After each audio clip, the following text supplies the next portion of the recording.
कहानियों का पाठ को लेकर आज ये आयोजन किया जा रहा है।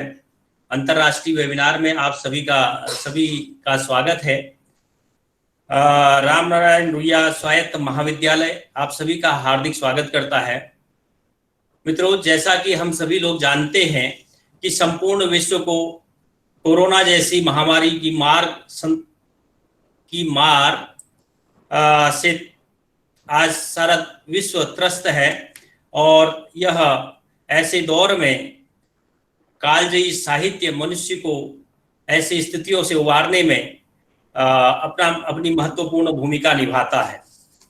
मित्रों, 11 मई 1912 को मंटो का जन्म हुआ था। मंटो भारतीय महाद्वीप के एक समर्थ कथाकार थे। वे सामान्य विषयों को अपनी कहानियों में स्थान देते थे, लेकिन ये सामान्य सी कहानियां अपने समय को यथार्थ अभिव्यक्ति देने में समर्थ रही हैं। मंटो जी की कुछ कहानियों के माध्यम से उनके विचारों की दूरदर्शिता से हम परिचित होंगे। आज आपके समक्ष हम उनके कहानियों का पाठ करवाएंगे। मैं अब रामनारायण रुइया स्वायत्त महाविद्यालय के उप प्राचार्य डॉक्टर मनीष हाटे जी को महाविद्यालय की ओर से उपस्थित अतिथियों का स्वागत करने के लिए आमंत्रित करता हूं। डॉक्टर मनीष हाटे जी।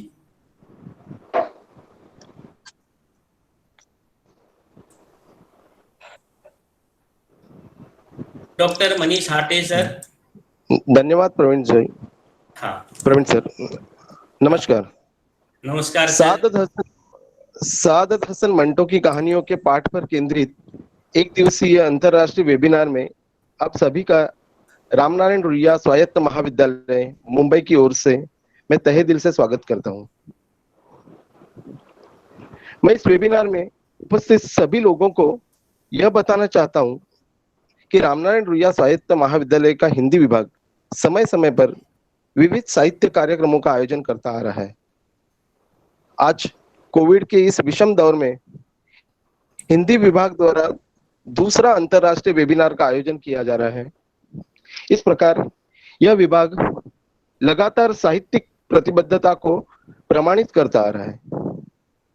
इस प्रकार की एक अच्छी पहल के लिए मैं हिंदी विभाग प्रमुख डॉक्टर प्रवीण चंद्र बिष्ट और उनके विद्यार्थियों को हार्दिक बधाई देता हूं। आज हम ऐसे दौर से गुजर रहे हैं जहां मानवीय संवेदनाओं का ह्रास, व्यवस्था विरोधी स्वर, इंसानों के बीच बढ़ती दूरियां, गरीबी, भूखमरी आदि स्थितियां लगातार बढ़ती जा रही है। मंटो ने भी अपने समय की ऐसी विषम स्थितियों का वर्णन अपनी कहानियों के माध्यम से किया था। उनका उद्देश्य तत्कालीन समाज की यथार्थ स्थिति से जन सामान्य को परिचित कराना था। मंटो की कहानियों से विद्यार्थी, शिक्षक और पाठक सभी एक जैसे प्रभावित हैं।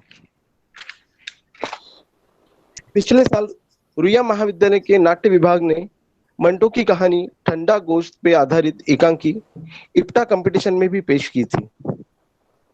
आज हम सभी उनके द्वारा लिखी गई कहानियों का पाठ सुनेंगे, साथ ही उनके विचारों व लेखन से परिचित होंगे। मुझे विश्वास है कि इस वेबिनार में सुनाई जाने वाली कहानियों के श्रवण से उपस्थित श्रोताओं का मार्गदर्शन होगा। इसी शुभकामना के साथ मैं अपनी वाणी को विराम देता हूं। धन्यवाद। बहुत बहुत धन्यवाद सर। आपने अपना अमूल्य समय निकालकर आप हमारे बीच आए, उपस्थित हुए। सर हमारे केमिस्ट्री विभाग से संबद्ध हैं और अब मैं इस कार्यक्रम को आगे बढ़ाते हुए डॉक्टर वसुधा सहस्त्रबुद्धे जी को मंटो की रचना प्रक्रिया के संदर्भ में अपने विचार रखने के लिए आमंत्रित करता हूं। डॉक्टर वसुधा सहस्त्रबुद्धे लंबे समय से मंटो की कहानियों को अनेक मंचों से प्रस्तुत करती रही हैं। उन्होंने मंटो की कहानियों का अनुवाद भी किया है और इस आयोजन का प्रस्ताव भी उन्हीं की ओर से आया था। मैं डॉक्टर वसुधा जी से आग्रह करता हूं कि वे अपने अध्ययन द्वारा संचित ज्ञान से हमें भी लाभान्वित करें। डॉक्टर वसुधा सहस्रबुद्धे मैम। हेलो। हाँ जी, नमस्कार सर। नमस्कार मैम। मैं नहीं आ रही हूँ। आवाज आ रही है मैम, आप बोलिए। उपस्थित सभी विद्वानों को मेरा सादर नमस्कार। सबसे पहले मैं रामनारायण रुइया महाविद्यालय विद्यालय का हिंदी विभाग और विभागाध्यक्ष डॉक्टर प्रवीण चंद्र जी का मन से आभार व्यक्त करती हूँ। इस आयोजन से मैं अभिभूत हूँ, क्योंकि इस आयोजन में मंटो केंद्र में है और उनकी सभी नहीं कह सकती, लेकिन फिर भी चुनी हुई कहानियों को पेश करने का एक नया प्रयास है। इन कहानियों के जरिए सब लोगों के सामने मंटो का स्वभाव, मंटो की लेखन शैली, मंटो के कैरेक्टर्स अपने आप में आ जाएंगे और उनका एक नया सा एक पूरा का पूरा मंटो का दायरा आपके सामने खुल जाएगा। वैसे मंटो देश, भाषा और धर्म की सीमाओं को लांघ कर मानवता पर विश्वास करने वाला अजब आजाद मर्द था। सहाय कथा में उन्होंने लिखा है, ऐसा मत कहो कि 1 लाख मुसलमान मर गए अथवा 1 लाख हिंदू मर गए, बल्कि ऐसा कहो कि 2 लाख इंसान मर गए। हिंदुस्तान का विभाजन उनके जिंदगी की गहरी टीस थी। पाकिस्तान जाने के बाद उसने टोबा टेक सिंह, नंगी आवाजें, टेटवाल का कुत्ता, खोल दो जैसी बहुत ही संवेदनशील कहानियां लिखी, जो निरीह जनता की वेदना व्यक्त करती है।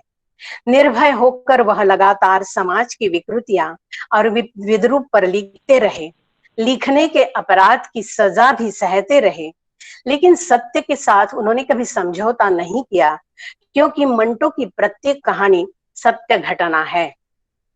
मंटो ने 200 से ज्यादा कहानियां लिखी, अनेक व्यक्ति चित्र, संस्मरण, रेडियो के ढेर सारे नाटक, पत्रिका में लिखे हुए कॉलम, फिल्म की कथा, पटकथा, संवाद, पत्रों से किया गया संवाद, न जाने कितना कुछ वह लगातार लिखता रहा। आज भी उसकी अनेक कहानियां मील के पत्थर बनी हुई है। ढूंढने पर आज विभाजन के बाद 1948 में मंटो पाकिस्तान चला गया। वहां जाने के कुछ कारण थे। एक तो वह सिर्फ लिख सकता था, और वह भी उर्दू में, और भारत की स्वतंत्रता के बाद भारत की राष्ट्रभाषा हिंदी होगी ऐसा उसे पता चला। तब उसे लगा उर्दू की जगह होगी भी या नहीं होगी। और दूसरी बात थी, वह परिवार प्रेमी था और उसका परिवार पहले ही पाकिस्तान पहुंच गया था, और इसी उसके साथ उसको और एक बहुत बड़ा कारण था कि पाकिस्तान में जाकर वहां की राजनीति का झूठ, फरेब, भ्रष्टाचार लोगों के सामने लाना था और लोगों को जागृत करना था। मंटो केवल 7 साल वहां रहा। उसकी मृत्यु 18 फरवरी 1955 में हुई थी। इस दृष्टि से वह एक भारतीय उर्दू साहित्यिक है। उसे शराबी भी कहा गया, परंतु सुबह से शाम तक पानी की तरह शराब पीने वाला यह आदमी इस तरह की कहानियां लिख गया है कि सिंहासन हिल गया था और जनता भी जागृत हुई थी।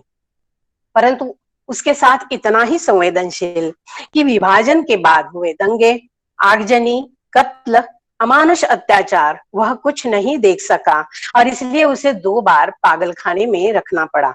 अपनी कहानियों से उसने कभी भी कोई उपदेश नहीं किया, लेकिन कहानी इस कलात्मकता से पेश की गई कि कहानी सुनते हुए अथवा पढ़ते हुए मन में अनेकानेक प्रश्न निर्माण होते हैं।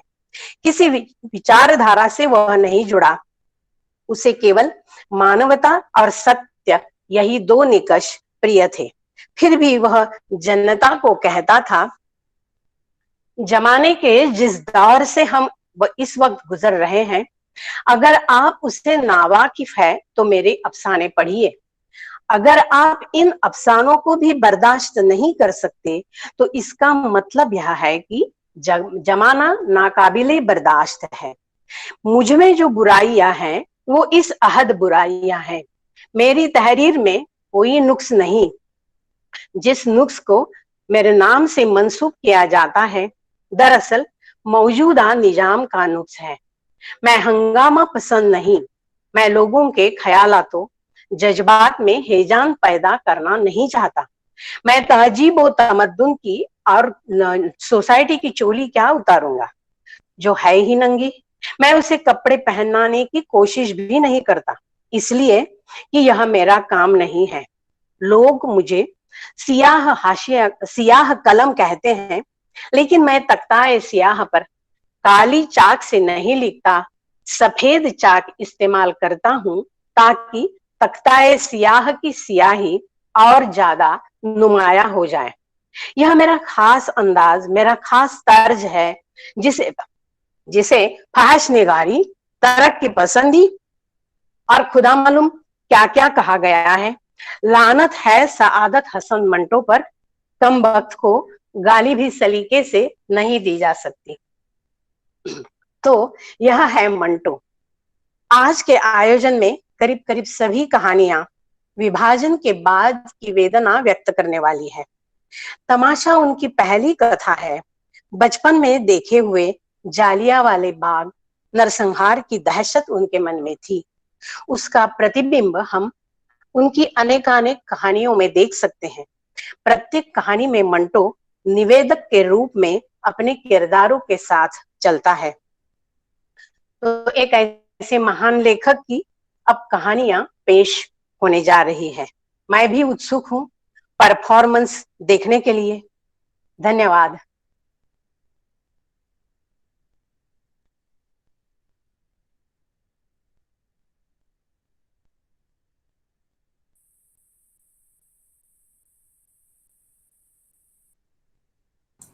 धन्यवाद मैम।